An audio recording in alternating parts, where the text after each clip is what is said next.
So, good evening. We are back again with a Friday evening podcast, and it is literally just as here we go. Manchester United have just confirmed that they have re-signed Cristiano Ronaldo inside the space of about 3 hours.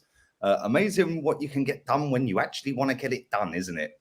And we've wasted 10 weeks of a transfer window pretending there's a Project Youth while singing about a YouTube channel at the Hawthorns. Like, what is going on? Like, I'm going to change the title of this video as well, because I titled it, "We've got City tomorrow. Is anyone confident?" Totally changing it. The whole mood has changed, Kenny. I hope you're good, man. I'm all good, but you know one thing, right? It's like me going to your house in order to go and buy it, and we've got through to the exchange, and all of a sudden, someone tips me in the ear and says, "The house next door's a bit cheaper."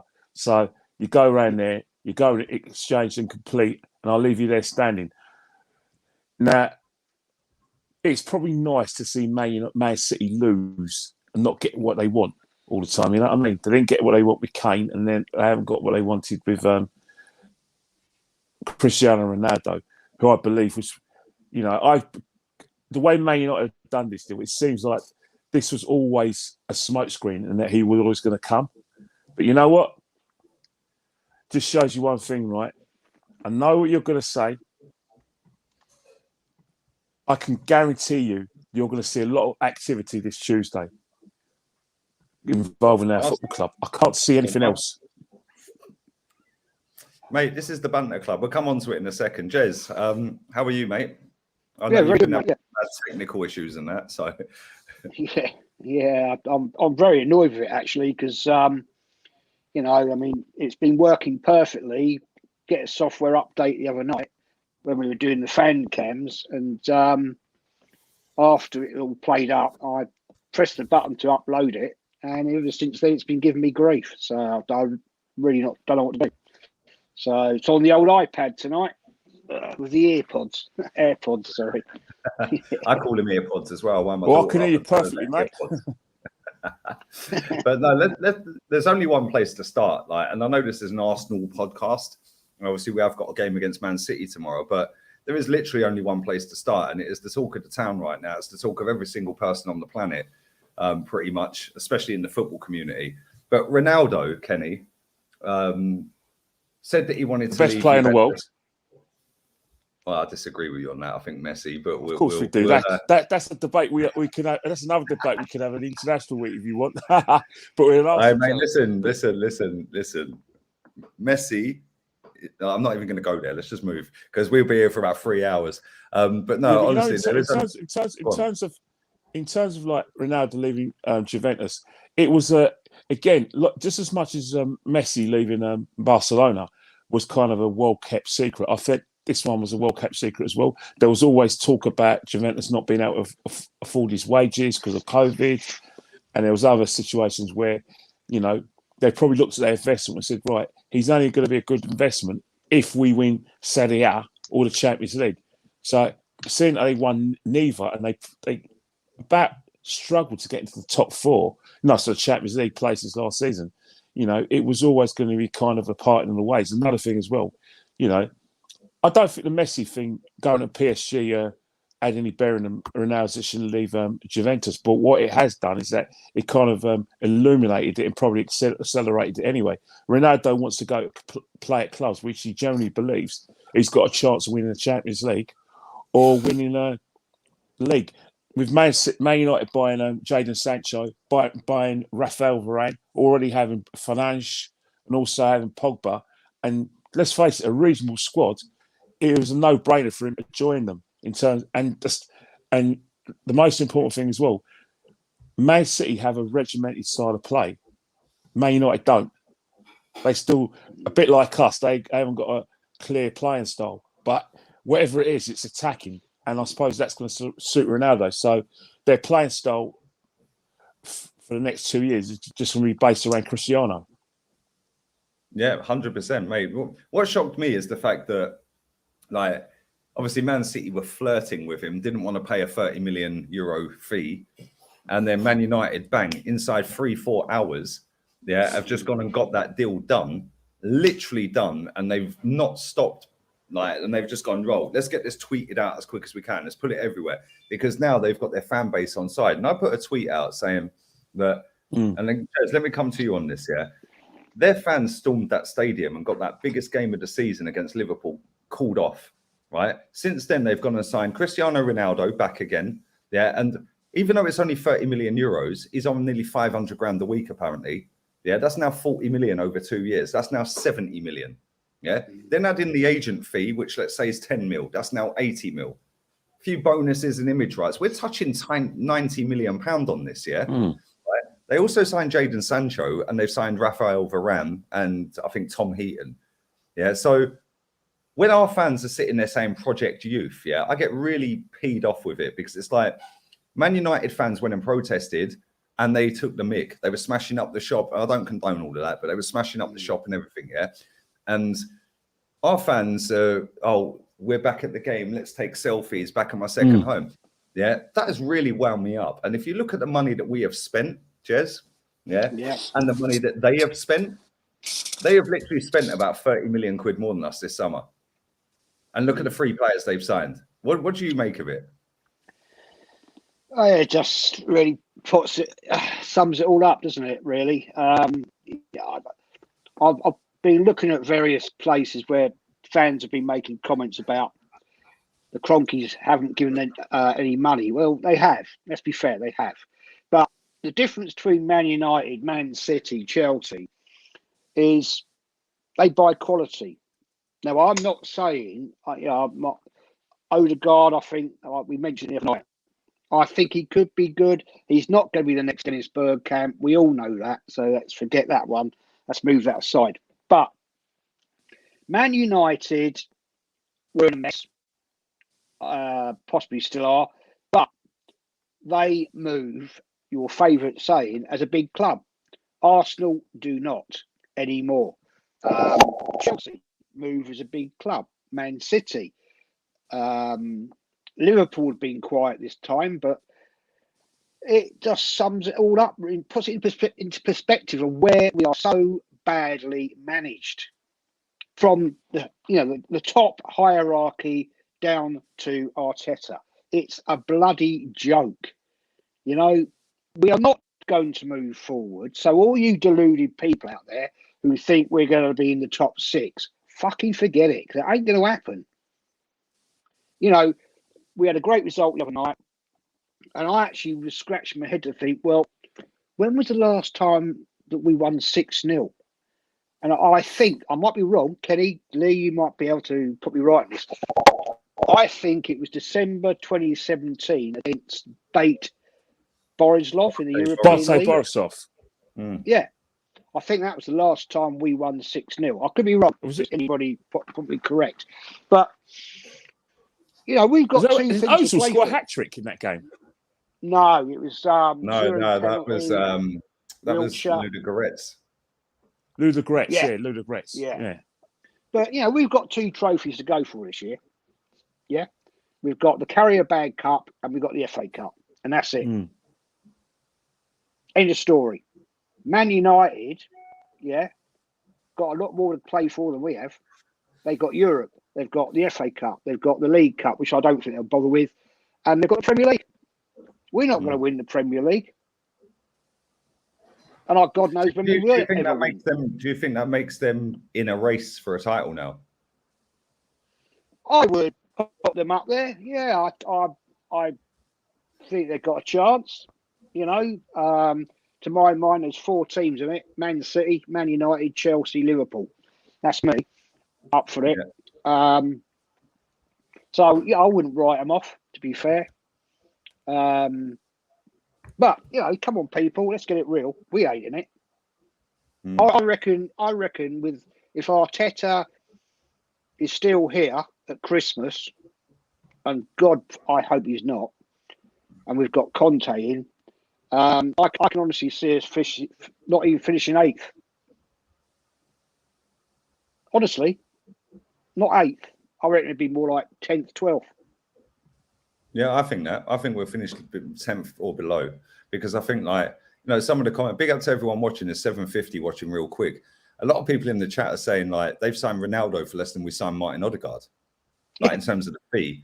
Yeah, I know there's a massive gulf in terms of age. Yeah, but let's be real. And I was saying this to Rance earlier. Yeah, that Ronaldo at 36 years old is still probably maybe a 30-year-old Ronaldo. He's as fit as a fiddle, mate. Like the guy is so like he keeps himself fit as a fiddle. Yeah, and it's like he's going to come into this league. I don't think he'll end up top goal scorer, but if he doesn't, like he's going to be close. Yeah, because sorry, cutting. I think he will. I think he will get. I think the way he's scoring goals for Portugal. I think he will because I think he'll get more space in this league. He'll get more space with players like Fernandes. Pogba putting those passes in. He's a very, very clinical finisher, and he's very good in the air. And that's something that, we do love a header in this country. I think, the guy is going to smash the goal scoring records. And I think what Man United lacked last season was a clinical finisher on a regular basis. And, the one thing I like about the decision as well is that I see a lot of people, in chat saying, oh, why should you sign Ronaldo? It's going to kind of, you help. When he was at Juventus, he held back Dybala, and now he's going to hold back Mason Greenwood. Sorry, if Mason Greenwood is good enough, then he's going to say, right, that guy's not keeping out of the team. And that's what footballers do. It's called a competition for places. And that's one of the reasons why when I heard, when we were talking about getting players like Odegaard and getting players like, Auer, and I talked about Smith Rowe's development, I couldn't care less about his development. And I don't mean it in a horrible, horrible way. I mean, in situations that you always have to have the best players available and two players for every position and competition for places because that breeds competitiveness which you can take in the field. So, in terms of like this signing, it's very, very exciting for the Premiership. But again, it illuminates, as you said before, the Arsenal situation. Like, we're called negative because we're not part of this sort of silly little playground rubbish we had when we were kids. We all agree Arsenal's magic, Liverpool's tragic. And I've heard of some people say that I can't watch League Gunner and myself anymore because we're so negative and everything we say is wrong. Well, let's get, and we want to be right. Let's just put this in perspective. If Arsenal are playing at the highest of standards and regularly challenge for trophies, and they've got the recruitment right, and they get the right people behind the scenes, you'll never hear from me. Trust me, you'll never hear from me. I would have just been that big guy who you saw walking down Holloway Road and Simsbury Park. That's all I would have been. But because I have genuine concerns about this football club, and because social media is giving me an opportunity to say, give me my say, I want the best for Arsenal. And I don't care whether I'm part of any of your positive groups or any of your, let's all be Arsenal together, real Arsenal. I couldn't care less. Let's face it, I didn't even know half of you lot when I was going to Highbury in the 80s. I probably would have walked past you lot. So I have no desire to receive any patronage from any of you guys. I don't need to be your friends. It'd be nice if we could be, but I don't want to be friends with you. I've got enough friends, and I certainly don't want your approval. So I will carry on having my say and putting Arsenal first. If Mikel Arteta turns out to be a great manager, then I will respect him. You know what? And I'll have more respect of him than George Graham and Wenger because he's managed to turn it around after all the mistakes he's made and all the criticisms he's been given on his platform and other platforms. And if he turns it around, he deserves a statue because that's what I'm about. Arsenal doing well. It's not personal against Mikel or Arsene or any other manager. But during the game, during the match, all I've asked for them is raise your standards and make sure that you play to the players' strengths and get great results. I don't know whether Mikel's got a wife or kids or a dog or how many houses. I don't care. Arsene Wenger lived in Totteridge, not too far from the family home. I used to see him, but when it was off the match, I never approached him. Why? I'm in my everyday abode, and he's an everyday abode. I've got too much respect for him as a human being. But what he did as a manager, that's where we differ. But it was only a match day, and people need to get real and stop saying that I should lose my season ticket because I'm a Wenger abuser or a Mikel abuser. Get real. Kenny, there's a lot Mikel. of You don't fans know within Wenger. our fan Grow base up. they like to police other fans, yeah. And I find it hilarious. I find it hilarious. It's like at the end of the day, most of the people that like to police other fans don't know nothing about the football club. You two that are sat on here in this panel know more about this football club than I'll ever know. Yeah.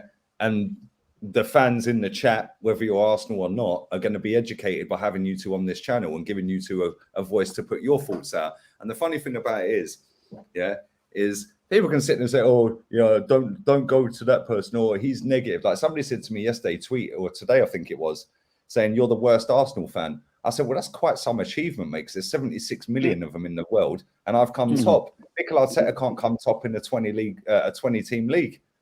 Yeah, do I get a medal for that? Like, and it's just like people, and I've said this before, it's a societal thing, yeah? Society goes down the route of winning's not everything, it's the taking part. Kenny, you've got kids, so have you, Jez. I've got a kid. On sports day now, the egg and spoon race, it doesn't matter whether you come first or 50th. Exactly. You're going to get a certificate and well done. You did really good. Keep going. Oh, you came 51st, but well done. We see at the Olympics, they were sharing a gold medal. Like, turn it in. Yeah. If it ain't first, you're a loser. Yeah. And that's where our standards are. Yeah.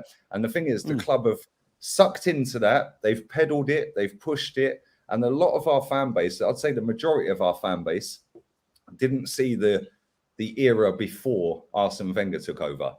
Yeah. And that's not their fault. They can't help when they were born. Yeah. But at least educate yourself on the football club. Like, and educate yourself on the traditions. Like, people keep banging on about, you said it the other day, Jez, about the Victoria Concordia Crescent, and it was down the side of Martin Odegaard on the starting 11. Yeah. There's a reason that's not on the badge. Yeah. And that's how it can be globally marketed to a massive audience. If they really believed what they've put out there, that would still be on the badge, and the badge would never have changed, mate. Yeah. Victory through harmony in Latin. Latin don't appeal to the global fan base, mate. Yeah. And this is the thing, like, a lot of our fans like to go down the classy Arsenal. Oh, we're classy. Well, it weren't classy, yeah, when our manager is standing there pushing Jose Mourinho, yeah, and trying to punch him up. Yeah. It weren't classy when Granit Xhaka is telling us all to do one. Yeah, it's not classy when we're frying pizza. Hey, how many sending offs did we have under Arsene Wenger? I mean, I love that. 70 odd, wasn't it? Was it in his 60s, about 67? Yeah, 60 or 70 red cards. Yeah, I loved it. Yeah, it's not classy, Kenny, when you're throwing pizza at Fergie. Yeah, it's not classy when you're slapping up Ruud van Nistelrooy. This whole class and tradition crap was dead and buried long time ago, mate. A long time ago. And people like to micromanage fans on social media and say this and that. People can say what they want about me. I still get up every day and still stream. You ain't stopping me, mate.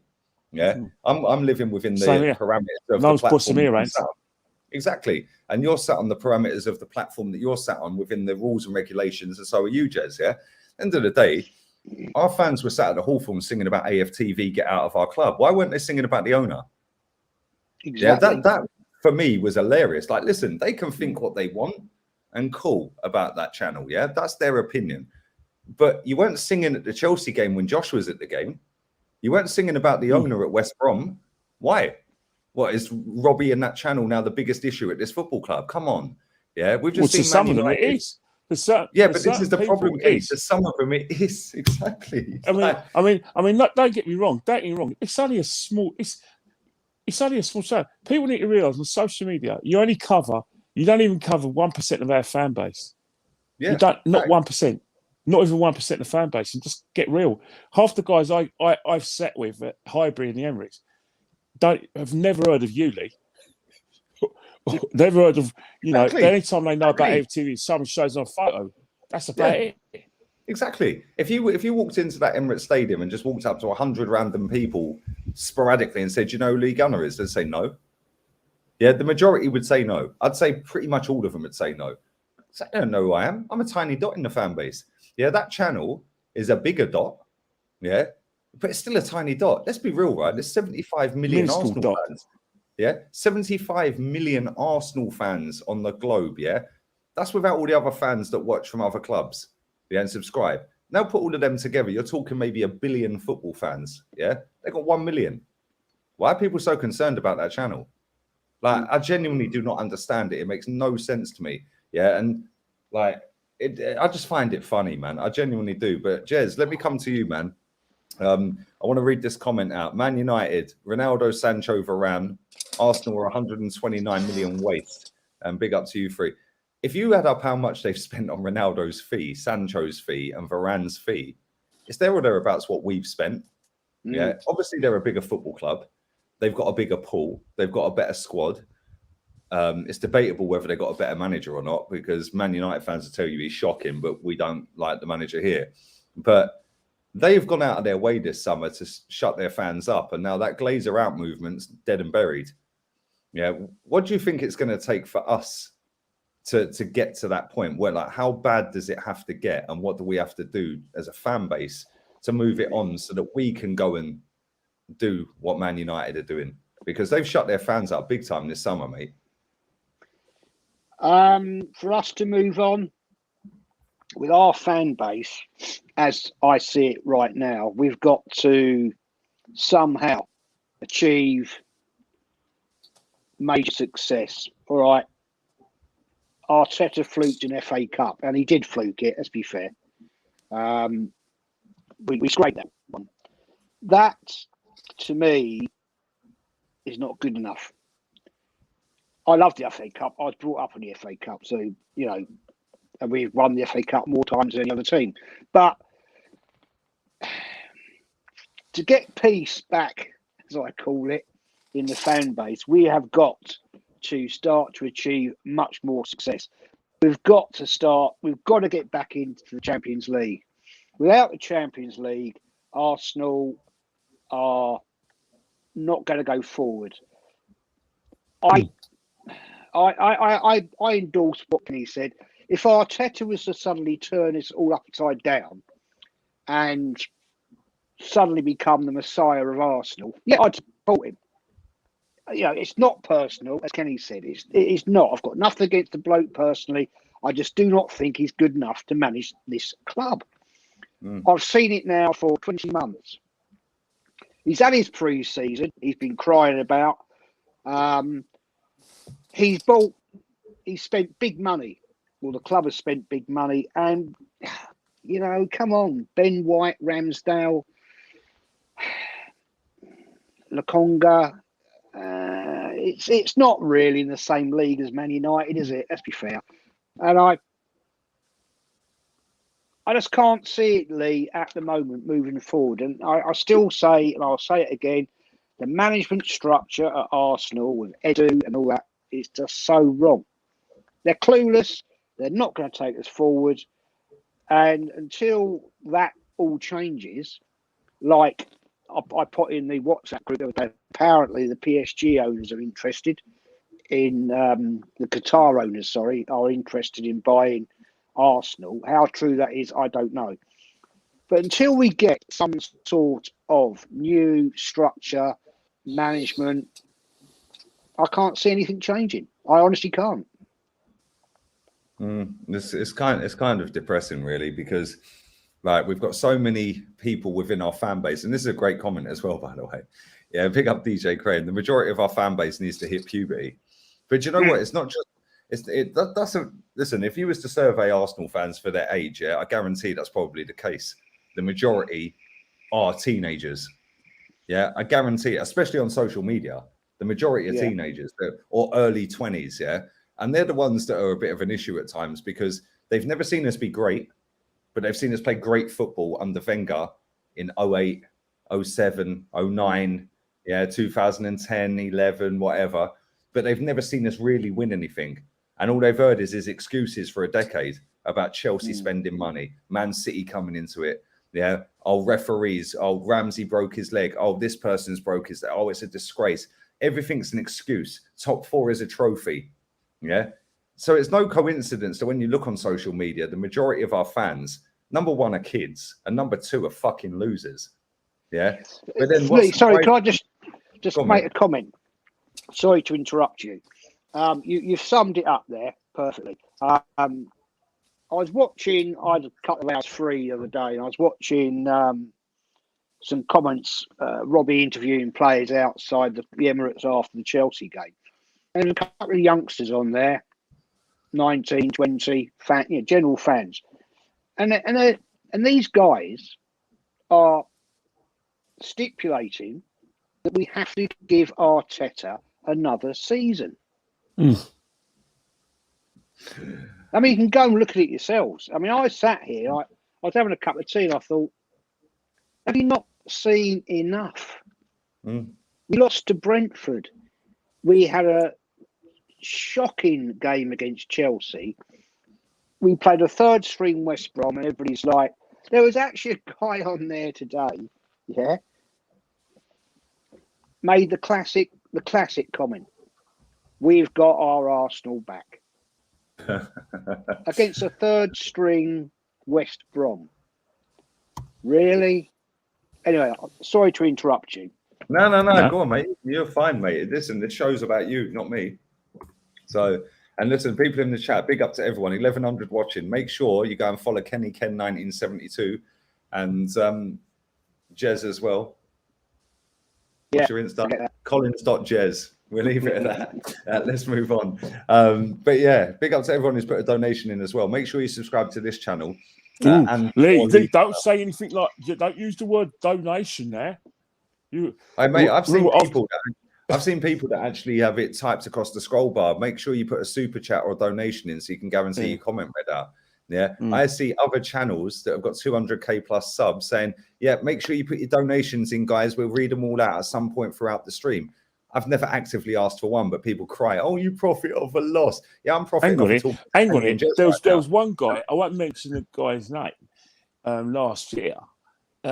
He's a very prominent podcaster, not an Arsenal podcaster, but let's just say he's a podcaster for the other London clubs. And he was blatantly reading out comments when he saw like I said, either a dollar sign or a pound sign or an Australian dollar.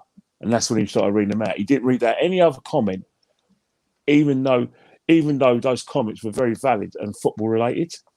Mate, I read out as many as I can, or put them on screen. If I don't read them out, it's like when we're flowing, the super chats will be pinned, but they won't be read.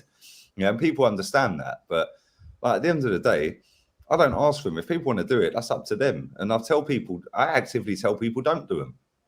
Yeah, like when I want to wrap a stream up, I'm like, no, if you could stop fucking putting money in, I can fuck off. Like, I can go. Yeah, I do it all the time because it's like I want to wrap a stream up and like the donations are going. I feel bad if I don't pin them or read them. Yeah, so it's like, can you just stop? Other people actively sit there and ask for them, which is cool. I don't see an issue with it. Yeah, if people want to put them in, put them in. If people want to ask for them to be put in, cool.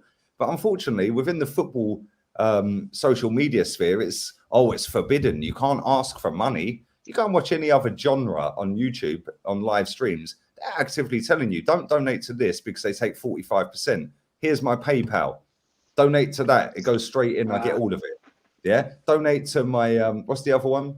There's another one. I can't remember what it's called. There's another one, but you can just drop it straight in that. Yeah, but hey, some of these channels got patronage, whatever that is. I don't know. Patreon. That's it. Patreon. That's the I don't know what the hell a Patreon is. I'm assuming they pay for memberships. Yeah, and then that's the thing. They pay a monthly fee, Kenny, and this is monthly the thing. Fee, isn't it? Look, good luck to them. Good luck to them. Good luck to them. You know, it's your time, it's your equipment. Good luck to them. I've got no problem with the situation. Look, my beef is I don't want silly people who one, do not talk about football, and one who I genuinely have doubts about whether they're actually interested in the match, in the club or not. And that's it. But the thing about it is that I don't want to see these people because the simple reason is that I'm all for, freedom of movement and freedom of speech up to a point. But when you talk about the Arsenal, I want to feel your passion. I want to feel that you watch the match. I don't want you doing that. Get going on a channel because, well, my mate's gone in it, and I can tell my mum and dad that I'm on TV and watching it. Family members. You've just made a great comment. Yeah. I want to play this, right? This is on AFTV's Instagram. Yeah, I want to play this, right? It was a fan cam. Somebody tagged me in it. Listen to this lad. I don't know what game this was from, by the way. Arsenal Football Club, you get me? These men in West Brom here should not be singing mad shit to us. Do you understand what I'm trying to say? They need to have respect and manners for who we are as an institution. Do you know what I mean? All of us fans need to realise where we are. Do you understand what I mean? We're not no fucking bottom three team out here. Get me? We're big boys. We've been in the top flight for 25 years, Champions League. You get me? Never only team not to be relegated. Only team to have a goal Premier League. You get me? Who are we, bro? Arsenal Football Club. Who are we, Cesar? Arsenal Football. Exactly, tell me, bro. Why am I coming from money? Having to tell you this, bro. I'm looking at all these fan cams, yeah? Man seeing whatever, no. Speak your heart, bro. See exactly how it is, bro. We're shit, bro. We're shit, and we need to fix up real quick. We're Arsenal. Facts. We're shit, and we need to. I don't know who that lad is. Yeah, he wasn't tagged in it. Yeah, but I wanted to play that, right, because somebody tagged me in it earlier. I was like, yo, I've never seen this lad on there before. Yeah, the guy goes from Manchester to all the games. He's an Arsenal fan. Yeah, and he's like, yo, we need to understand who we are as a football club. Like, we need to fix up. Yeah, and this is the problem. The education of our fan base is in the gutter because the club, and I don't blame the fans. They're like, if you're a 10, 15, 12, whatever age you are, 18-year-old, yeah, you're not going to actively sit there on a Sunday afternoon with nothing to do and go, oh, actually, I'll have a look at the history of the football club. You're going to put Man City against Tottenham on. Yeah, come on Super Sunday, and you're going to listen to Gary Neville and all these people on Monday Night Football and do it, yeah? So it's down to the football club, and it's down to people like me, I see, yeah, and you, Kenny, and Jez, and other people on our platforms, these platforms, yeah, to try and peddle and push out as much history, tradition, and education to the younger generation, which is what you guys know this. Jez, you had it passed down from generation to generation. Kenny, I'm sure it's the same. Around that area, yeah, around that area, it was like everyone was an Arsenal fan. It was part hereditary, passed down. You can't pick another team, yeah. But now the club know that is dead and buried, and they can take the fucking piss, yeah. And it's people like us that can sit here on a platform that's got over 1,100 people watching to try and put out there, look, this is what we used to be like. This is what we should be like. This is where we should be going. Blah blah blah. You're not allowed to say that. You're not allowed to say it. The reason why you're not allowed to say it because you're putting the club down. You're not putting the club down. I don't know. You're not putting the club down. I don't know how Arsenal fans should feel any otherwise. We've just seen Chelsea win their second European Cup. We've just seen Man United make a marquee signing. We've seen Man City run away from us. We nearly had the indignity of Spurs winning the Champions League before us. And you look at Spurs fans right now, you know, they still believe, now they kept Harry Kane, that they're going to push for the top four. They don't feel intimidated by the fact that Man United have used their budget on a big player and players. Man City, obviously, their budget. They're not intimidated by Chelsea getting Lukaku. They generally believe they're better than Leicester City, despite the fact they're a very one club. And they see it as an afterthought.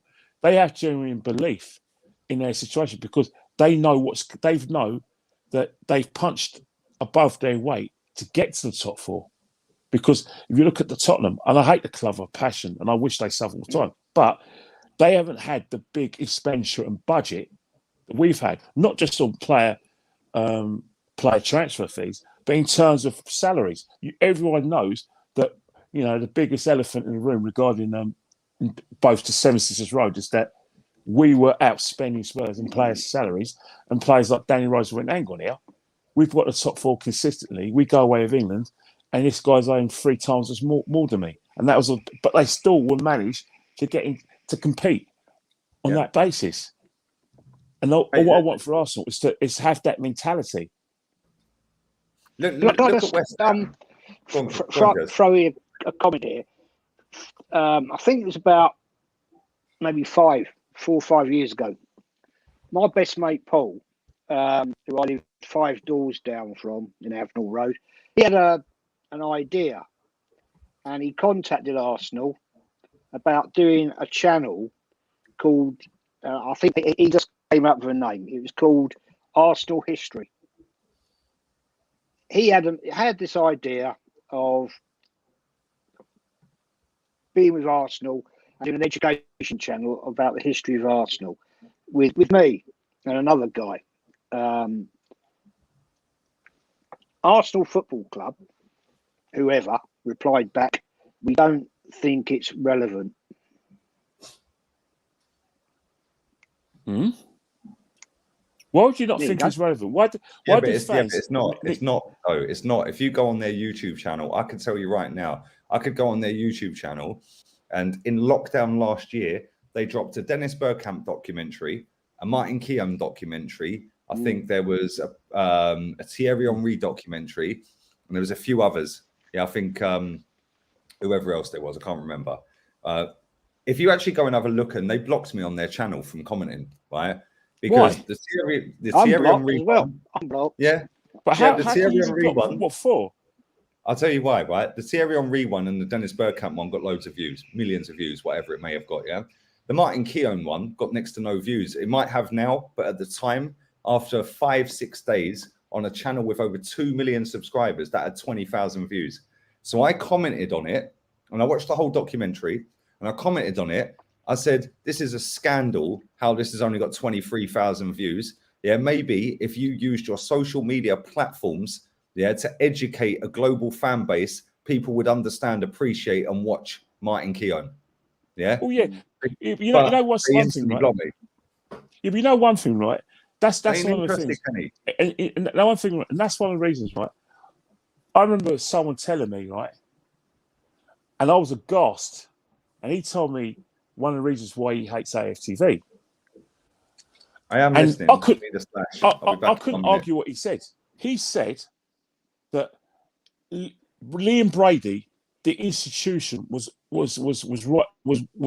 on his own, and he was only a few feet away from one of the captains in AFTV. And all the people went over to that person in AFTV and ignored Liam Brady.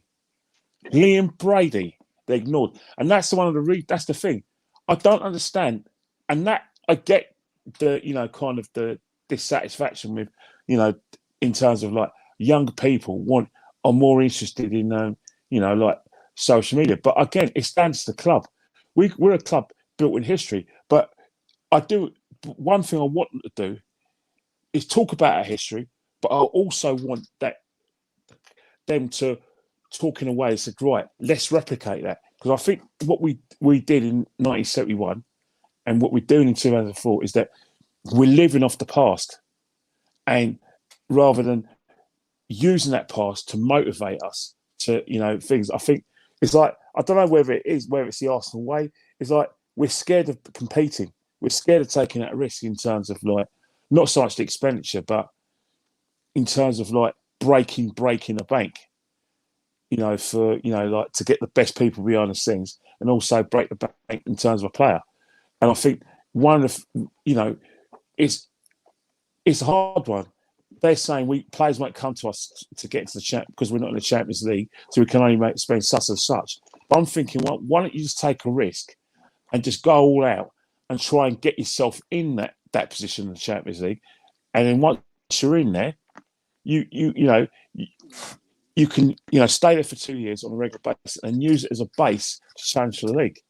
I think that's the only way forward, because eventually off the field we're doing our marketing is good, and we're making a shed loads of money. But the thing is that if in order to like I said, be up there in terms of a marketability, it has to be on the pitch, and the best way to be on the pitch is the Champions League. Not just being at the group stage, get to a semi-final, get quarterfinals, and be in the business end of it, and that gives fans a belief that we can actually try and win this competition, and also that can fall into our league form, and that's all I've ever wanted. I don't see the Champions League as a be-all and end-all thing. I just see it as a stepping stone for bigger things, i.e., either winning the competition or winning the league, and that's all I'm about. You know what I mean? And that's why I was always critical of Arsene Wenger, because I felt that there was another level that he should have been aiming for. It's true. Listen, Arsene Wenger. Go on, Jez. Go on. I'll shut up. Go on, mate. No, I totally agree with you there, Kelly. The biggest problem is, we've just gone so backwards over the years that it's.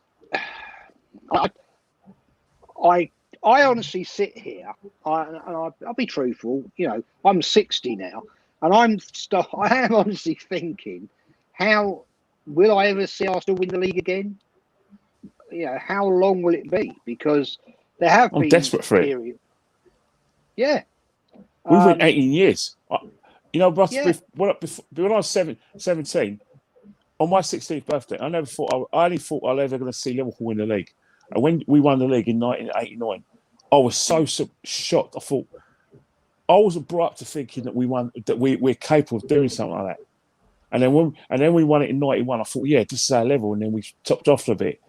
And I don't want to go back to the decline years of Liverpool, because as an admirer of good football, Liverpool represented everything that was good about how the game was played. And to see their decline was actually very sad. And I don't want that replicated for Arsenal. I Kenny, I can't sit here with any positivity and think we're going to do it, because I just see so many bad factors in this club.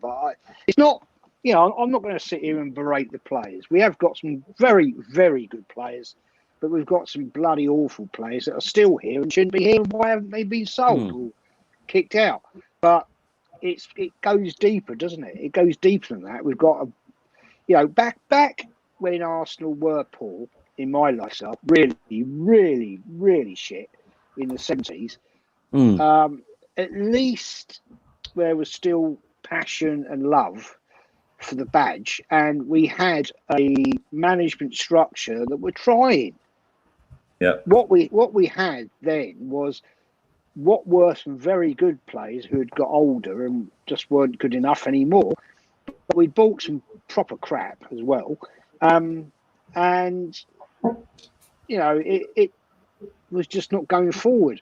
But then, when the management structure was changed and we brought in a half decent manager, Terry Neal, he wasn't brilliant, but he did all right. But it wasn't until really George Graham's era that we really became a strength. But I just can't see it happening, man. I really can't. I just don't see at the moment. What if we were to get some sort of say, in an ideal world,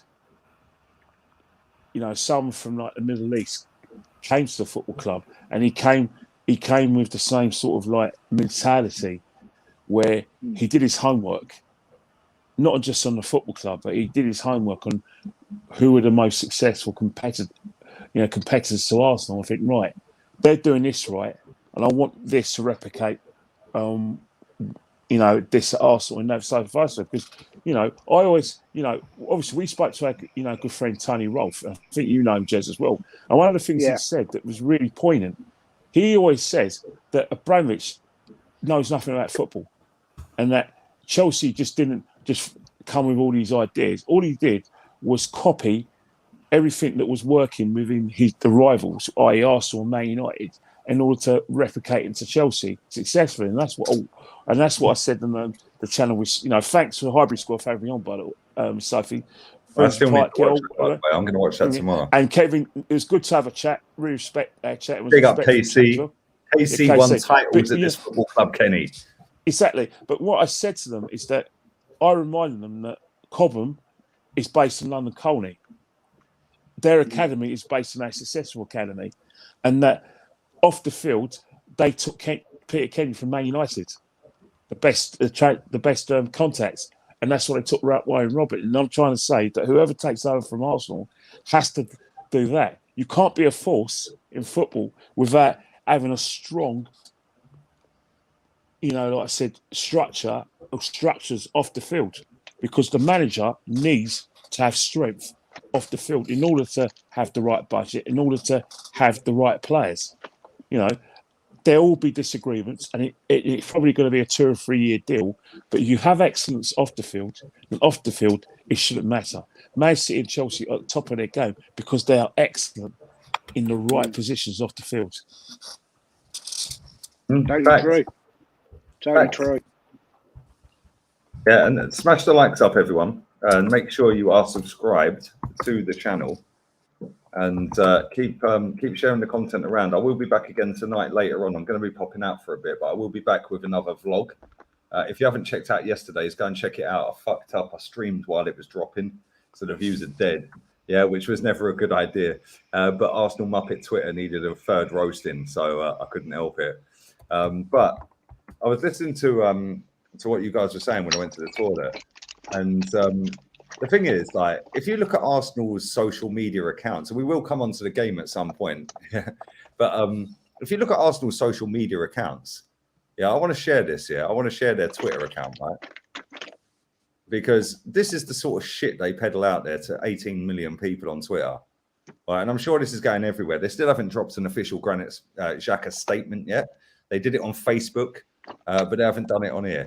Right, so look, here's the latest story. A generation of love, Gunners.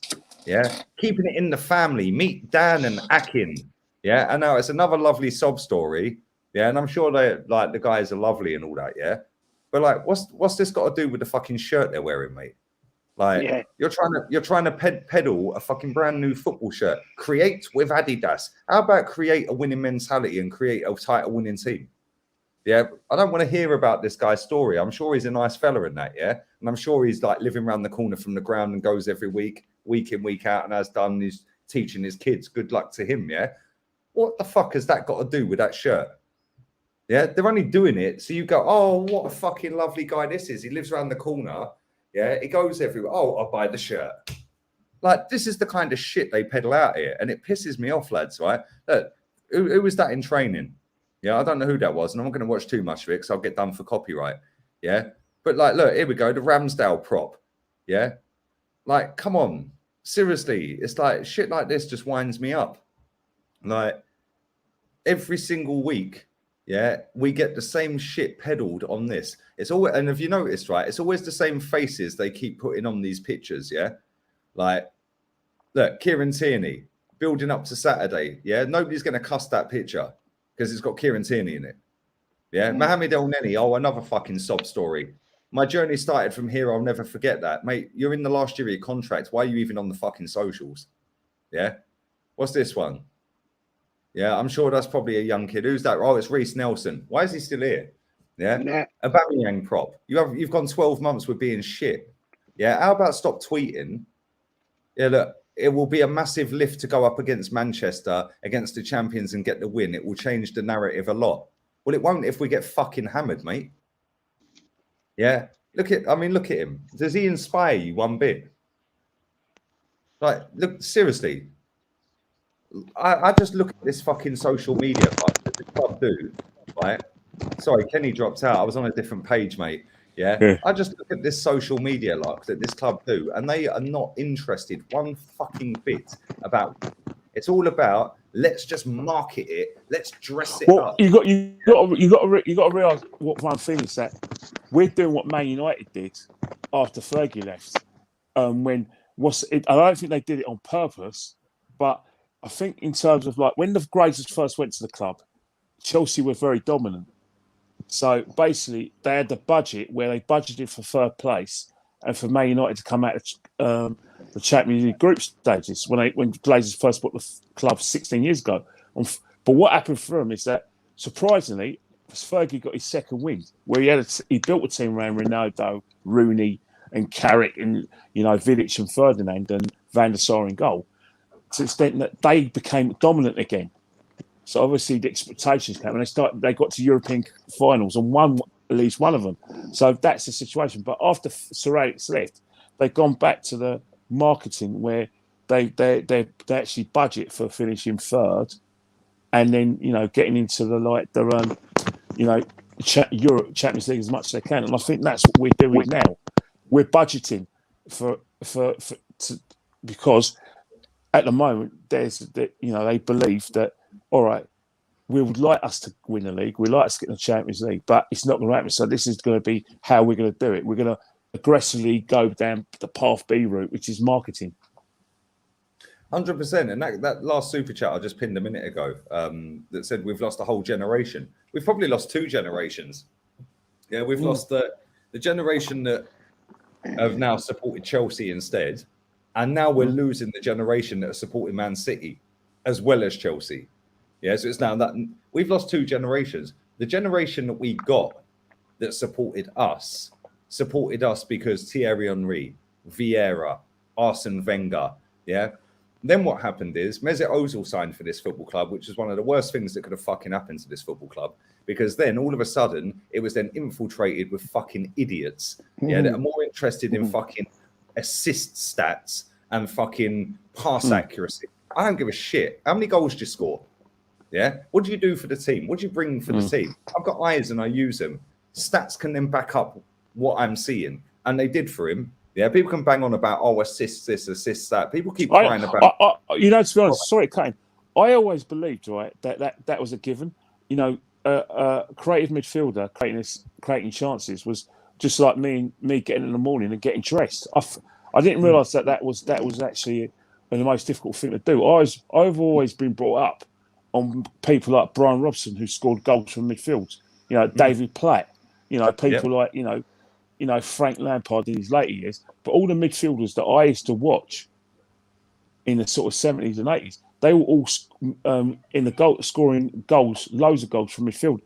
Terry McDermott, Ray Kennedy, those sort of players. So it's very new to me when I'm not seeing those sort of players anymore, but I'm now looking at their contributions in terms of shots created. And I'd never understood that. And that's one of my biggest criticisms. I wanted Mesut Ozil because I believed he had the ability to be in that situation where he could score goals, because I do think that in front of goal, he was calm, which means I expected more goals. So, I wasn't interested in assists because I didn't really actually look out for that. But maybe, with this new phenomenon we have in football, maybe that's an issue. I should be looking at it. But I do think you can't call yourself a number 8 or number 10 if you're not scoring 15 or 20 goals a season. 100%. Simple. I want to touch on this comment before we are going to wrap up in about 10-15 minutes, but we are going to speak about the game tomorrow, which is probably going to be a massacre, which is why I've left it so late to talk about it. But I just want to bring up this comment real quick, because this is a very easy narrative to push, yeah. And big up to you for watching. Big up to 1,200 people watching. Slap the likes up, by the way. Arsenal's downfall started when Kroenke joined Arsenal in 2007. I disagree. Yeah, and the reason I disagree is in 2007, that guy owned, 11% of the club? 10%? Yeah. This downfall started in 2002 when we got the funding to move to the Emirates. Yep. Yeah, because all of a sudden, all of the people that were actually proper Arsenal fucking shit their pants and started coming in their knickers and started selling their shares off for the highest bidder. Yeah. They all sold their shares. Nina Bracewell-Smith sits on Twitter fucking going, I regret selling my shares. Of course you do, love. You're living in a fucking £100 million gaff. Yeah, you don't regret nothing. Easy to put it out there because you're now hated within the proper Arsenal fans. Yeah, and they have a go at you every now and again. Yeah, this all started and they knew what they were doing, even probably before they got the funding for this new stadium. Yeah, so I'll put it back further than that. Kroenke's just a very easy stick to use. Yeah. Like, you can beat him as much as you want. It's no coincidence that our downfall started when he turned up. No, our downfall started when these fuckers decided to move stadium to compete and dress it up as we need a big stadium to compete. Sunderland have got a bigger stadium than Chelsea and Liverpool. Yeah? Well, Chelsea and Liverpool are competing. Sunderland. Yeah? Sunderland got a bigger stadium than I think it was well-meaning. And at the time, I got it. Because I know that during the 97, 98, there was always this really talk about Highbury being too small, pitch being too small. And there was, David Dean wanted to move us to Wembley. That is actual factually. That's factual. It's not a lie. Because, because the reason why he's talking about moving Wembley, I know that, obviously being an Islington boy here and there, I know that their local residents were against Arsenal expanding Highbury. I got that. And I was very much in favour that if we were to move, that we had to stay within Islington. But I genuinely believed that the extra revenue we were going to get, we were actually going to compete with Man United, on the field. Because I did economics at school, and I got a fair, I know about supply and demand. I genuinely believed that extra money we were getting was going to go on the team, and then we'll be able to spend and compete with them. So I look at the facilities and infrastructure. Yeah, that's we're ready to compete because we've got great facilities, but the mindset is one where I think, well, hang on here, this is not what I've been sold. The mindset's all wrong because it's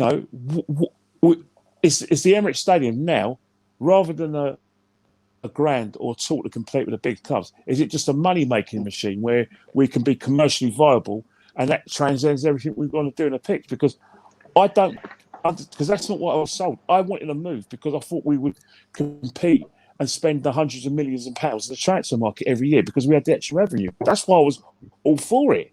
And we were staying in but that's why I say they're crooks, because we were competing at the time, maybe not financially with Man United, but we were competing for titles, and for the top honours. We were getting into the Champions League latter stages every single season, and they knew that they could peddle this whole, and they knew back then a Super League was coming. Yeah, we've had this conversation, lads. They knew a Super League was coming 15, 20 years down the road. So they knew that they could sell their shares to somebody. They could coin in now, but they could dress it up now because Arsenal are competing. But what we'll do is we'll finesse a fucking competing fan base that are loving life and quadruple or trebles on the cards and fucking invincibles and all that. Yeah. And we'll fucking finesse them and say that we're actually going to move because we need a bigger stadium. Then we can really go for it. Yeah. And then our fans at the time would never, ever go against that because we had just done the double in 2002. Yeah. So our fans were like, we'll go for it. Yeah. It was a big pitch. It was a big pitch thing. I always thought, because, I fell for, Overmars, like we had like athletes in a team. And I always kind of believed that, Ivory was too small. Ivory's tiny. Come on. Jez, when we used to have like cup finals around Islington schools, we used to play them on the Ivory, remember? Yeah. Yeah, we were like 10, 15, about 12, 13. And, we could play on the pitch. If you were 12, 13, you couldn't play in the Emirates. I played in the Emirates in a few five-a-side tournaments. It's a massive pitch, by the way. And it's beautiful. The grass. Oh, God. Who's the silk? It's pure silk. Highbury was, it was a bit of carpet as well. But what I'm trying to say is that, again, I'm just talking from my experience, where that's what I was sold. I generally believed that, that all that money, and I'm kind of repeating myself. And so I am very, very, I was disappointed because the first season, we were in the Emirates, I thought, But when it came to 2007, hang on here, something's not right here. We're not competing. You're talking about stadium debt. All right, I understand about stadium debt, but the amount of revenue you've been getting in those 4 years since we've been here, I'm not seeing you competing off the field in terms of money spent. All I'm hearing is that there's two markets, one for us and one for Chelsea. So hang on here, we've moved grounds to compete. And the thing is, we haven't competed, have we? Yeah. No, and the thing is, the Champions League qualification every season paid the stadium debt of 20 million a season. Exactly. For 25 years. That was on a mortgage for 25 years. That lying bastard Wenger, and he is a lying bastard, stood there every single week with a straight face and said, well, we cannot compete financially with Chelsea and Man City. You were getting paid more than any fucker on the planet, mate. Yeah, 11 million. 11 million a year. Highest paid manager in world football telling us we can't compete and we have to keep selling our players to pay that stadium. I didn't understand that because how can you do that when we've moved to the Emirates? We moved to the Emirates Stadium. We've got an extra 22,000 capacity because Highbury only had 38 for all-seater. And we've got 22,000 extra seats, which means in terms of revenue, every one of them as a member, and you're trying to tell me that the extra revenue we're bringing in, we couldn't compete. I couldn't get it. I didn't get it. No, but Kenny, this is the thing. Back then, right, there was no internet. 2002, 2003, 2004, before we moved there, then the internet started taking off. Social media sites started popping up. Like we're sat on now. I think YouTube started in 2004. It was still new. Twitter started around then. All these others started later than that, And it's like these things are all new. So people couldn't really get the information that was required. They had to go off of the journalists writing it in the newspaper, and they were all in it together. Well, whilst we're talking about the Emirates, and that was being built, Ashburton Grove and all that, right? Let's not forget the fact that when they were building that, there is capacity to build that to 70,000. Mm. That was the talk. And I very well remember Wenger promoting the fact that the Emirates hold 60,660. But, and I quote, by 2015, the stadium will hold 70,000. Yeah. Which Well, fucking Doesn't good it don't. materialise. It's fucking good it don't, because half the time it's about a quarter empty. Proved it against Chelsea. Mm. Yeah. So what a load of fucking bollocks. Sorry for swearing, but No. This really, really winds me up. The fact they knocked down our home, and I call it our home because it was my home. It wasn't, but you know what I mean. And built that. Don't get me wrong, it's a beautiful stadium. It's far more amenities than Highbury would ever have had, but it's lost our soul. It had. I'm sorry, I don't care what anybody says. I've been there. It is not Arsenal. Sorry, don't care what anybody says. Not.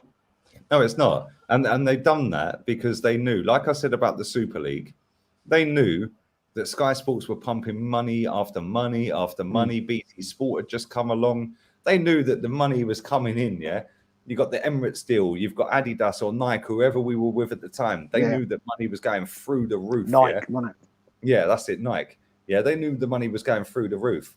So what a better idea. Oh, I tell you what we'll do is we'll pretend that we can't compete with Europe's elite. We'll pay Wenger 11 million a year. The stadium's 20 million of that. Yeah, 20 million. Yeah. But our income, if you can go and look at Arsenal's accounts, it's Googleable. Yeah, go and Google it. You can look at Arsenal's income and their accounts all the way back to like Highbury days. Yeah. And if you look, our income doubled and trebled and has now fucking gone off the chart. I think our last year at Highbury, I may be wrong in saying this, but I think our last year at Highbury, our income was 70 million. Our income now is nearly 600 million or 500 million or something stupid. Yeah, so that shows the money's there to compete, because they say, obviously I've got the greatest respect for the fact that obviously you don't want to spend within your means, and you certainly don't want to put yourself in the red, and you want to live with your budget. But you had the guarantees of Champions League football for 10 seasons. You were there. For those last seasons after the Champions League, you had European money at the time as well, because you've got better people in the commercial department, not the footballing department. You've found ways in order to market yourself, so the money is there to compete. The money's there for us to compete and get the best people behind the scenes. We've got pots of money. When people say Arsenal have got no money, I think the money's there. I remember one guy on Twitter.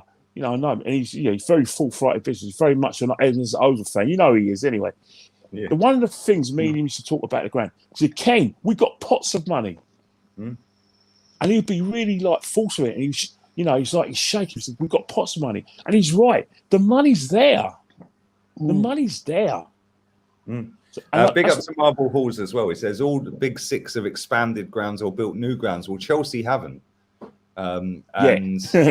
Yet they've been trying to get the Battersea, what's it called? Battersea. No, I think what they're trying to do, according to Tony, what Chelsea are trying to do, they're going to go around the back of the bridge because they've got some land around there, and they're going to try and expand it to SW15, and they're going to try and create another tube station called Chelsea. So obviously you've got like Fulham Broadway, the main one, but they want a sort of another entrance as well. So that tube station is going to be an entrance in the ground. So they're getting permission from Hammersmith and Fulham Council regarding that, and it's still been ongoing. It's still ongoing. Let's not forget trying to get Chinese sponsorship. You know what I mean? Yeah. We don't have the stadium debt anymore. Kroenke paid it off. Now, I haven't looked for probably a long time, 6 months, 9 months, maybe. True, Flavio. That comment's class. That's why I pinned it. Arsenal, in one of their accounts, got 220 million in a reserve account. Yeah, 237 million, I think, or 234 mil or something. Yeah. Now, I haven't looked for a long, long time, but Kroenke's paid off the stadium debt, so we haven't got a mortgage anymore. So that's all nice and good. Kroenke borrowed, or KSE borrowed money off the government during lockdown at 0.5% interest, which was a good business move. Let's be fair. Why would you use your own capital where you can borrow it off the government for absolutely nothing?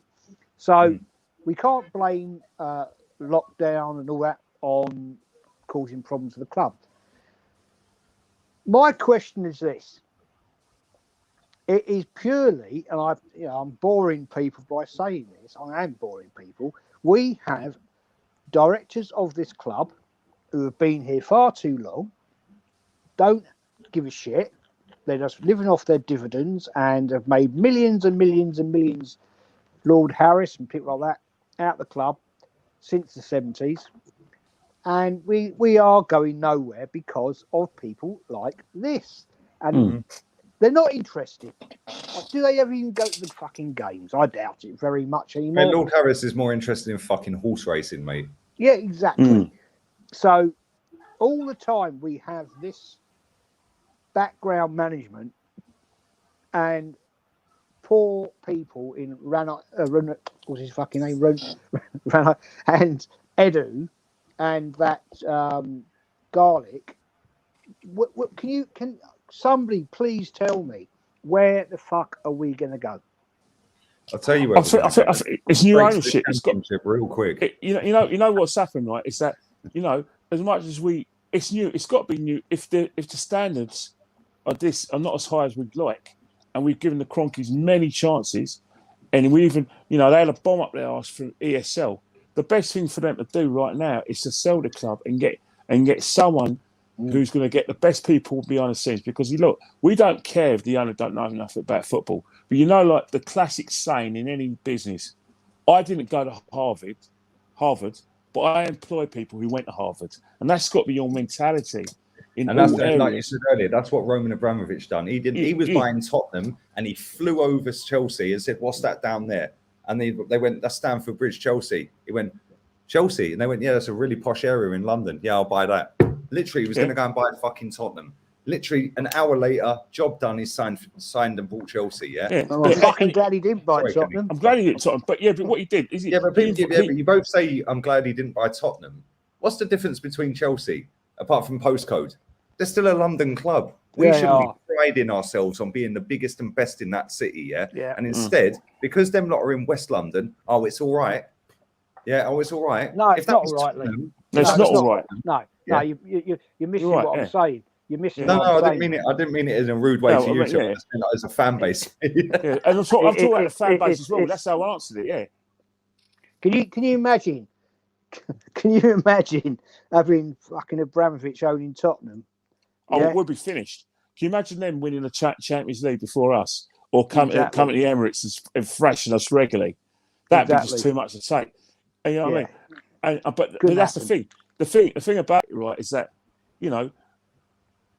I am depressed because people always say, "Well, come on, guys, what are you talking about? You've won you've seen the Invincibles, you've seen that. You're a bit spoiled, aren't you? And cheer up. You could be Spurs because they got a known like Lewis, but I don't support Spurs. I don't care about Spurs. I don't care about West Ham. I care about Arsenal. You know what I mean? Let me just jump in and sorry to cut in. Yeah, right. We were told for years under that bastard Wenger, that lying bastard. Yeah, and I'm going to keep calling him now. I don't care if it upsets people. He is a lying, fraudulent bastard. Yeah. That guy lied through his teeth for a fucking decade, right? While he trousered over 100 million, right? We were told that we can't compete because of the stadium debt. Well, their stadium's double the price of ours and more. It cost $1 billion. Ours cost 475 million. Yeah. They've just kept hold of their biggest fucking asset. Yeah. While we were selling Van Persie, Clichy, Nasri, Adebayo, I could go on forever. Fabregas, Henry, fucking Vieira, all these other players. Yeah.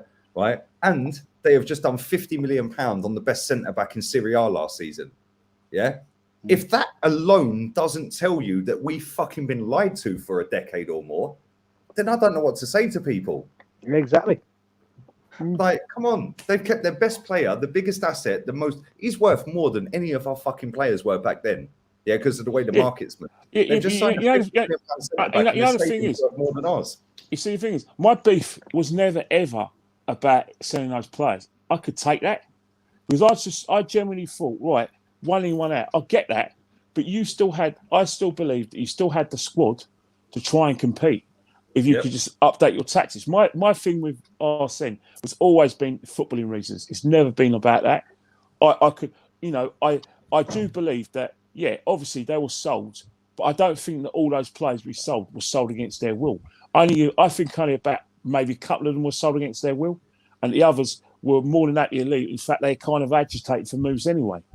But saying that, it's a sorry affairs when we're supposed to be competing on the back of multi-Emirates, and it just hasn't materialised. And we're now saying it's financial.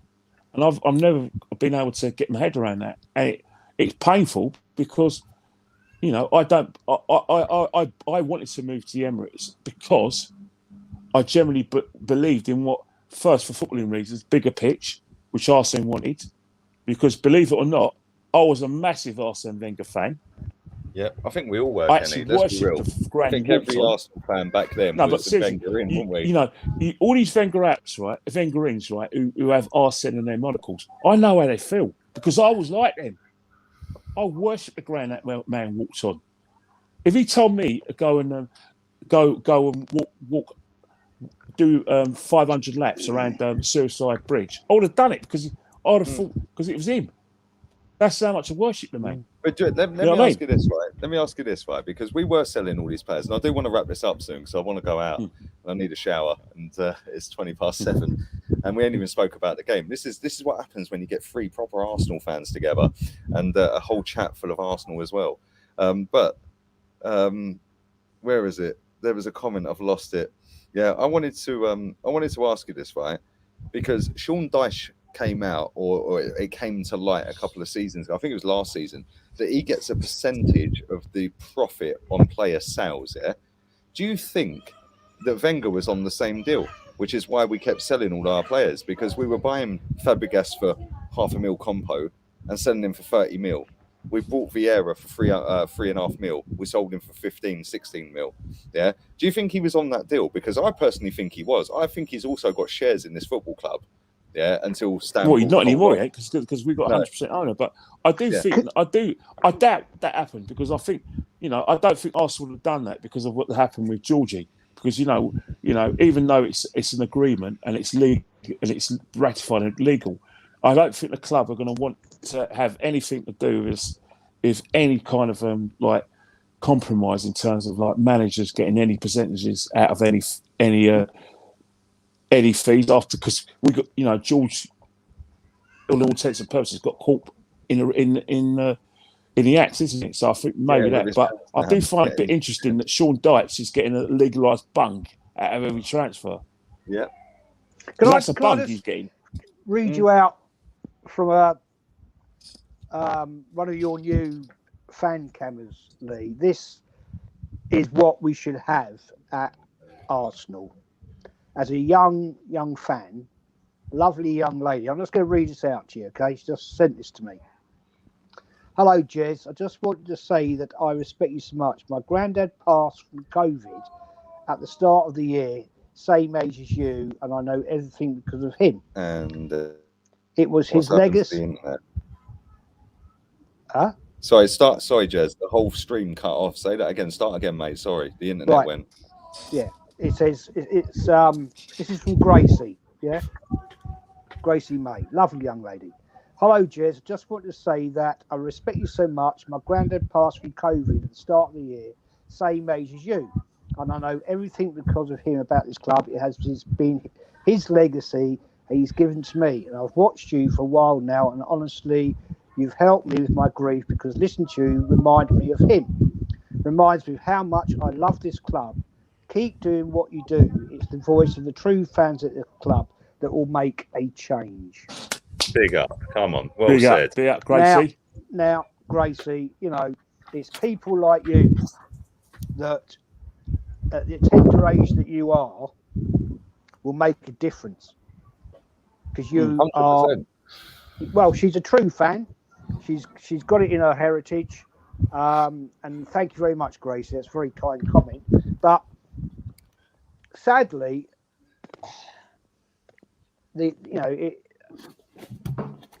those fans like Gracie are becoming very few and far between, because when I very occasionally, which is very rare now, go up around Highbury, I noticed the other week, crikey, probably 5 months ago, there's people walking around there with fucking Liverpool shirts. Yeah. Liverpool shirts.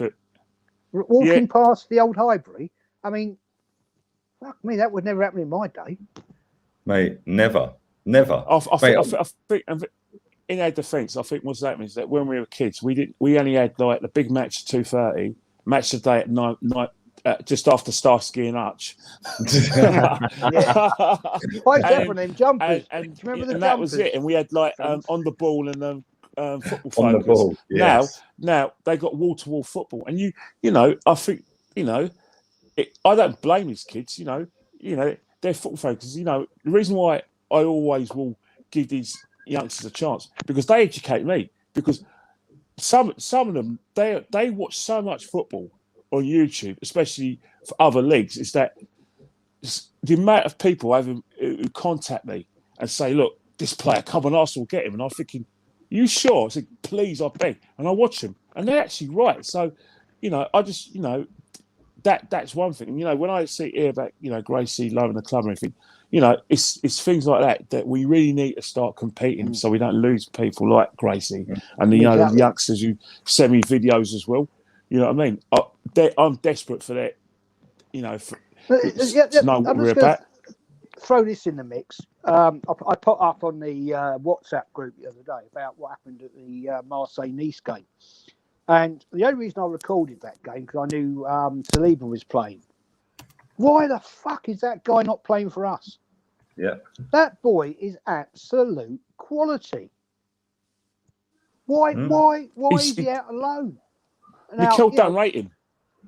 Well, then the guy's a complete I don't know fucking why. wanker, Kenny, because the only reason I saw that on BT Sport, I thought, well, I'll record that and watch it back.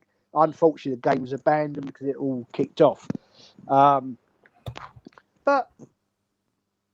that boy Saliba is brilliant. And he's out on fucking loan again. Sorry, I keep swearing, but it's really winding me up. But that again sums up where we are as a club and our poor management of young players. We paid 27 million for that kid, and he's played 45 minutes, to my knowledge. Yeah. So, but we've still got Thomas the Tank, who's on the bench. Oh, sorry, in the starting lineup against West Brom. I thought we were paying him off. Yeah, we've still got Bellend. Yeah. Well, if he wants to leave, though, he's in his defence. Hector wants to leave the football club because of obviously he has ambitions for his national side. But I think Hector's been trying to leave the football club for the last Sorry, if you can hear it calendar screaming in months. the background. I swear that fucking kid downstairs don't shut the fuck up, man. Look, it's all right. It's single organic. day. It's organic, mate. You've got to think about it, right? This ain't Lee. Don't worry about it. It's not this morning or like GMP live. This is a normal. We're normal people. Can we talk about the match? Yeah, we need to hurry up. I've literally, it's like I've gone well over what I wanted to do. 45 minutes. We've gone well over, and anyway, I need to be up early tomorrow for the game and all that, and I'm driving to Seville afterwards. So yeah, let's go to the match. Kenny, Man City. Yeah, everyone was waxing lyrical about us the other day, beating West Brom under 12s. Yeah. Let's see how we fare. Ramsdale's amazing. He's great. Oh, his kicking's better than Leno's because he made a 20-yard straight pass. There's a way to beat Man City. There is a way to beat them. There is a way to beat them. And, because, and there is a formula because, they still leave gaps when their fullbacks still leave massive, massive gaps when they push on together. They try to play like Brazil under Scalari, Cafu and Roberto Carlos. And I just think that the formula we need is pace in key positions.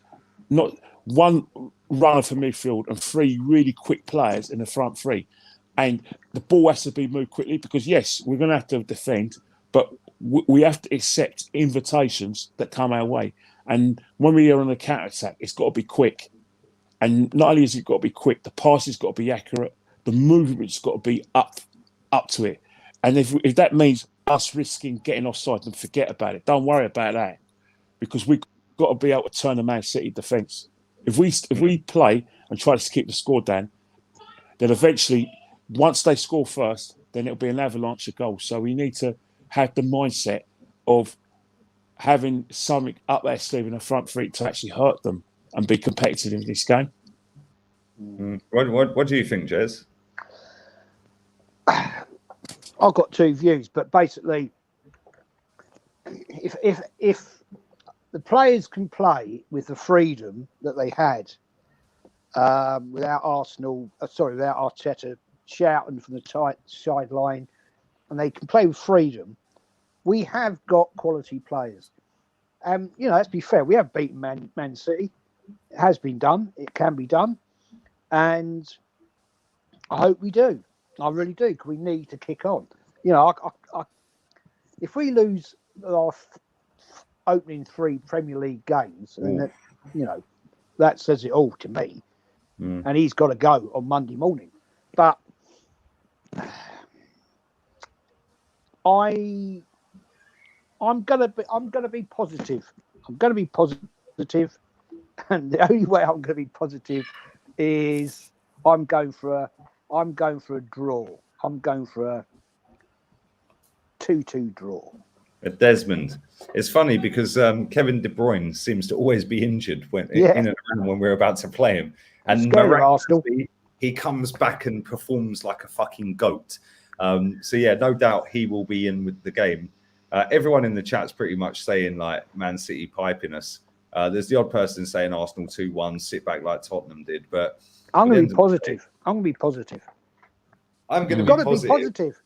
In terms of if we lose, it's 1 game closer to his sacking. I'm going to be sat there doing the watch along tomorrow at 11:30 with my Mahrez 7 shirt on back to front, so you can see the name and the number. Yeah, I'm going to have Arsenal top gooners on fucking strings all day, and then I'm going to drive to Seville afterwards and go and see my mate.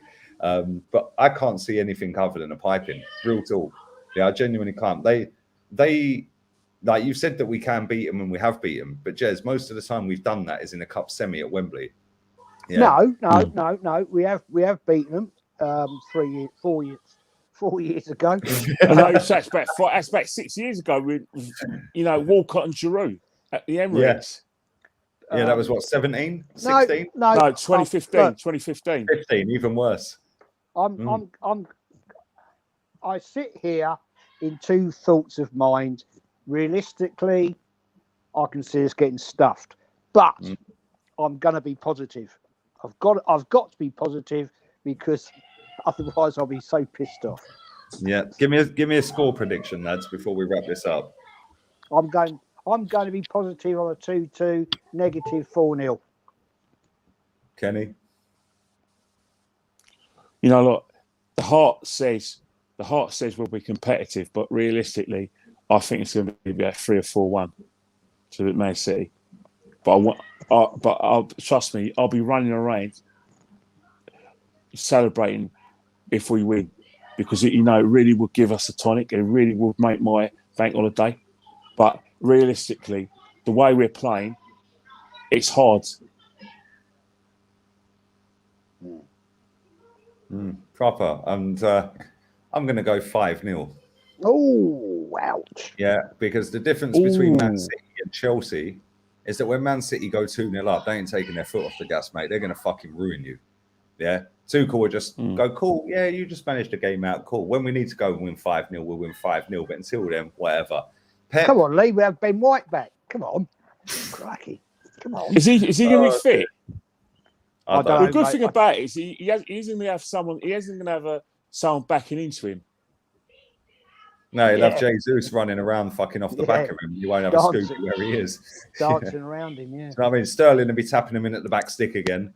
Like, come on, it's He going to be a always massacre. plays well at stuff. This kid, I swear, every single fucking day, this kid don't shut up all day, every day. Yeah, why do you think I go out all the time? Yeah, it needs a good backhand. Yeah, like literally all day, every day. And the thing is, it's like it hots up the whole fucking blocks. Like, sort your kid out, mate. Yeah, my kid never used to cry like that. Yeah, she'd be sat on the naughty step doing as she's told, mate. Yeah. Anyway, on that bombshell, I do need to go and have a shower. It's 25 to 8, and I need to go out for a few hours. I'll be back again tonight with the latest vlog. So come and check that out. I did the cable cars in Ben Medina yesterday. That was a weird experience. I can't lie. I was shitting myself going over the motorway in a cable car. It was like, if this drops, I'm fucking finished. Yeah, so that was mad. And then I went to a lovely restaurant in that place as well. Beautiful, man. Called I think it's called Eurus or Eucas. And then today I've been to Marbella to the beach, which was sick. So yeah, that vlog's out tonight. Don't know what time. I don't know what time I'm coming back. I'll edit it when I get back, and it'll be out. Kenny Ken 1972 on Twitter. And yeah, don't worry. Can I just say one more thing before you go? Go on, how Kenny. How's that guy feel who burnt the Ronaldo shirt feel right now? And how does a certain guy called Brent feel about dropping that video? Hey, mate, listen, that fella that you just mentioned secondly, yeah? Like the first guy, that was just for traction. Yeah, he's probably not even a Man United fan. Yeah, he probably just went and brought a shirt and burnt it for the traction on Twitter. As for the other knob, and he is a knob, yeah, that guy will fucking do anything to get traction. Like earlier in the day, he put out, "Oh, I'm not going to be having to go at Ronaldo, blah, blah. I've seen people." And then all of a sudden, he's a disgrace. Of course he is, because you've got fucking 20,000 fucking idiots that are watching you, mate. Yeah, they're all 14. Like, have a proper conversation with a proper Man United fan, mate, and that guy be in the mud, which is why he don't do it. Which is why he hosts his watch-alongs pretty much on his own. Which is why he barely does streams with other people, because as soon as other people that support that club properly, yeah, come with correctness, come with education, that guy's finished. Yeah, which is why I don't do it. And when people want to say I've got an agenda, well, you two are on the channel, fan cams every week. Man sat there the other day crying about, oh, yeah, one of the worst things I've done is have fan cams on the channel. Mate, without the fan cams with Flex and Ranch, you wouldn't have a fucking channel, mate. Like, do you know what I mean? It's like, this guy, I swear. But listen, I will finish that guy at some point because I don't like him. And I know quite a lot about quite a lot, and he knows that, which is why he blocked me. Yeah, the guy's a fucking knob. And yeah, maybe you can cry to Robbie again about, oh, he's copying my thumbnails. All right, mate, you ain't got the patent to fucking Photoshop thumbnails, you absolute waster. So yeah, on that bombshell, I'll be back again tomorrow with a watch along. I'll be back again on Morley Gunner tonight with the vlog. Bluetooth, baby. Come on, Bluetooth, man. Come on, real ones. Bluetooth. Arteta out. And Big fucking Arteta out. Yeah, big up to everyone in the chat. Big up to everyone who put a like on the video, donation, membership, and all that. And we're out of it. Arteta out.